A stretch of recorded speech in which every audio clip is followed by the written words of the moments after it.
Monstrueusement humain, le podcast qui risque de te donner le goût de toi. Sois la bienvenue, créature au grand cœur. Approche-la. Sache qu'ici, tu vas peut-être te réconcilier avec qui tu es vraiment. Oui, en fait, si tu pouvais laisser là parler maintenant tout haut tes petites voix intérieures, tes ressentis, tes visions, que parfois tu kifferais de prendre, mais qu'en fait tu tais, tu juges et puis parfois tu sabotes.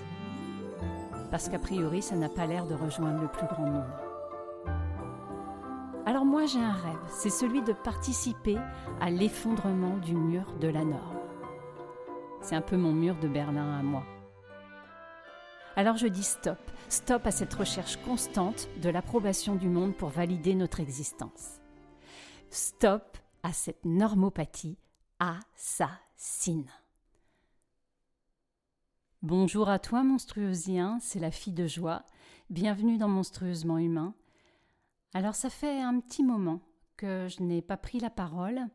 Alors peut-être tu te dis c'est peut-être pour faire un peu de com, un peu de marketing, susciter l'envie, le désir.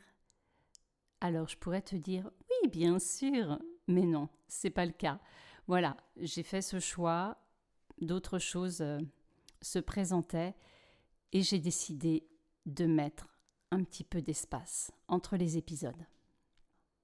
Aujourd'hui, j'ai envie de parler du conflit ou de la confrontation. Alors, je vais partir d'un témoignage, de mon témoignage. Il y a quelques semaines de ça, une personne m'a reproché d'être dure, de m'être endurcie et d'être, pour le coup, de ne pas donner envie. Parce qu'à cet instant-là, j'étais en fait confrontante. Alors, comment te dire que sur le moment, forcément, vu mon profil, je te rappelle l'épisode de la prostitution. Je te fais ce petit rappel pour t'expliquer. Se prostituer, c'est se déshonorer par intérêt. Alors, se déshonorer par intérêt d'être non rejeté, d'être accepté. Se déshonorer pour faire partie d'un groupe, d'un clan. Se déshonorer par l'intérêt d'être aimé absolument. Donc, tout ça pour te dire que, waouh, genre de phrase que j'appelle phrase arme à destruction massive, pour ne pas dire scud. Et donc, oui, forcément, sur le moment, ça fait bzzz. Mais non, cette fois, pas complètement. Pas complètement parce que, forcément, à travers toutes les expériences de ces mois passés, eh bien, je tente de m'améliorer. Et en même temps, quand je dis améliorer, non, ça ne me va pas. Excuse-moi. Non, on va dire que, en fait, ce serait plutôt peut-être le retour à une homéostasie plus naturelle. Tu vois, un équilibre plus naturel, un équilibre par essence de ma nature profonde. Donc voilà, on va dire ça, plus qu'une amélioration, un retour à une homéostasie. Parce que, tout compte fait, ces phrases venaient d'une personne fervente adhérente au club moi, je ne suis pas pour les conflits. Club que j'ai beaucoup côtoyé, moi aussi. Tu sais, non. Moi, les conflits, je ne suis pas pour. Ça ne m'intéresse pas. Non, mais la bonne blague. Waouh! Mais oui. Quel pacifiste!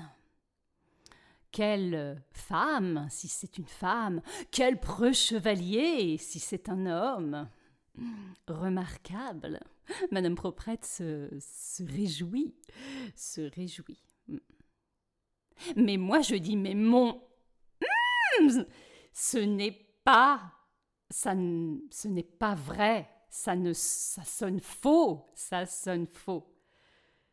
Parce qu'à ça, je réponds que derrière cette noble et respectable phrase, en fait, oui, regarde-moi bien dans les yeux, c'est une fuite. C'est une fuite.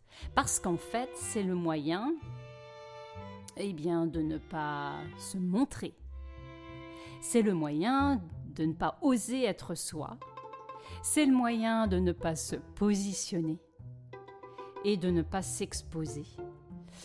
Et de ne pas exposer une idée qui viendrait du plus profond de soi et qui pourrait potentiellement être hors quelque chose. Et ça, je peux te dire que je connais très bien. Et puis, c'est fuir l'effort d'apprendre à se connaître, en fait. Et c'est aussi fuir une occasion de se questionner, en fait, sur soi, sur de quoi j'ai besoin et en quoi je veux me faire entendre et respecter à travers ce conflit ou cette confrontation. C'est fuir quelque part une occasion d'élaborer quelque chose, voilà, dans sa petite tête. Et puis c'est fuir le ressenti du moment, de l'émotion ou des émotions qui sont là. Parce qu'en fait, on a peur de s'individuer. On a peur. C'est la planque, en fait, pour garder une posture qui pourrait être de déresponsabilisation, voire de victime. Alors, je ne sais pas pour toi, mais pour moi, c'est vrai que, par contre, pouvoir se positionner quand c'est pour les autres, les proches de nous, ça a été beaucoup plus simple à faire. Par exemple, pour mes enfants ou mon amoureux, ça, j'ai été capable, clairement, de monter au front, si je puis dire. J'étais capable de me confronter bien des fois pour soutenir l'autre. Mais en fin de compte, quand ça te concerne toi, à ce moment-là, la confrontation, le conflit, vont parler de la valeur en fait que tu te donnes. Ce qu'elle représente, cette valeur. Et des conséquences que tu redoutes à te positionner, en lien tout compte fait avec un possible amour qui serait conditionné en face. Et je sais de quoi je cause. Avec ce « est-ce qu'on va m'aimer ?» Si, 3 petits points. À condition que, 3 petits points. Et en fait, cette terreur du conflit ou de la confrontation, te fait maintenir dans une illusion. Et petit à petit, tu engranges. Tu engranges des rancœurs. Et tu finis par ressembler à un stock d'artillerie lourde prêt à exploser. Et là, j'aimerais te dire que Martin Luther King, est-ce qu'il n'était pas confrontant, lui, à son époque ? Parce qu'en fait, tous ces mouvements étaient pacifistes. Et pourtant, il a été hors la loi puisqu'il a été emprisonné 30 fois. Il a fait 30 fois de la prison, Martin Luther King. Et j'ai lu quelque part que pourtant, c'était vraiment quelque chose, une expérience très, très déplaisante pour lui. Il le vivait très mal à chaque fois. Donc le conflit ou la confrontation, en fait, ça ne cherche pas la guerre. Au contraire, ça l'éloigne même. Lorsque le processus est accepté par les parties. Alors c'est vrai que dans notre société actuelle, c'est mal perçu. Parce que conflit ou confrontation égale violence. Alors on laisse peu de place à ça. Donc on s'exerce peu à cela. Et moins on s'exerce, et plus on redoute puisqu'on ne fait pas l'expérience et qu'on n'y est pas confronté. Et pourtant, il me semble que apprendre à la rencontrer, cette confrontation, ce conflit, à l'intégrer, permet de nous verticaliser, permet d'affiner qui nous sommes et de l'affirmer aussi, d'affiner cette fameuse curiosité de soi que je trouve tellement être un trésor.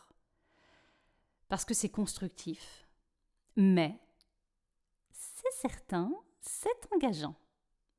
Parce que ça nous demande du courage pour exprimer ce que l'on ressent. Et puis de s'exposer à un rejet éventuel. Alors c'est Laurent Kivogne qui parle de cette définition du conflit comme un désaccord nécessitant un ajustement. Et en fait, c'est l'espace où en partant de chacun, on peut former un nous qui va construire quelque chose, même si ça frotte.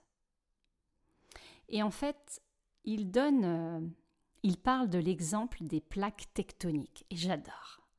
Il explique qu'au cours d'une soirée, il y a quelques années, il avait un ami géophysicien qui était en train de parler des endroits dans le monde qui inquiètent les scientifiques sur les probables gros tremblements de terre. Et donc, ce géophysicien énumère toute une liste d'endroits. Et en fait, l'auditoire l'interpelle en lui disant « Mais tu ne parles pas de la Californie.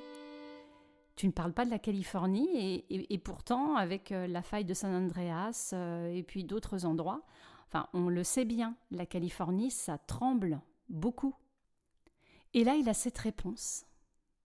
Et il dit « Mais non, la Californie, ce n'est pas inquiétant. » Tout le monde est un peu perplexe. Et il explique. Il explique qu'en fait, en Californie, il y a eu tellement, en 30 ans, de tremblements, de secousses, d'ajustements des plaques, que quelque part les tensions sont libérées. Et qu'en fait, il y a peu d'énergie accumulée. Et que des endroits où il existe des plaques tectoniques qui n'ont pas beaucoup causé depuis quelques années, là, ce sont des endroits qui craignent, parce que l'énergie s'accumule, et le jour où ça pète, mais c'est l'effondrement.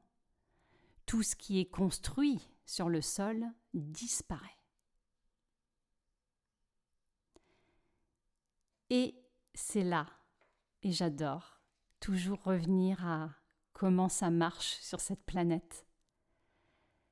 Et en fait, Laurent Kivogne explique là que oui, eh bien nous, notre sol, ce sont nos tripes.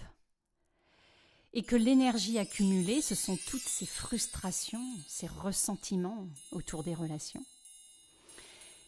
Et qu'en fait, si nous purgeons cette énergie régulièrement en allant à la confrontation, en allant dans le conflit, eh bien, nos relations vont rester debout. Rien ne va disparaître ou s'effondrer. Et que par contre, si nous évitons sans cesse, eh bien, un jour la violence surgit. Et c'est la destruction de nos relations. Ah ah, ça t'embouche un coin. J'adore. Et donc, à force de refuser la confrontation, eh bien en fait, qu'est-ce que tu fais? Qu'est-ce que nous faisons? Nous achetons une paix d'un instant, là, sur le moment. Mais en fait, tu te charges, ton artillerie là, interne, elle gonfle, jusqu'au jour où la violence surgira. On repousse pour finir par une explosion de violence, qui n'est plus de la confrontation ou du conflit, mais la guerre. Alors lorsque tu vas accepter, oser le conflit, tu vas te montrer comme monstrueusement humain, tout compte fait.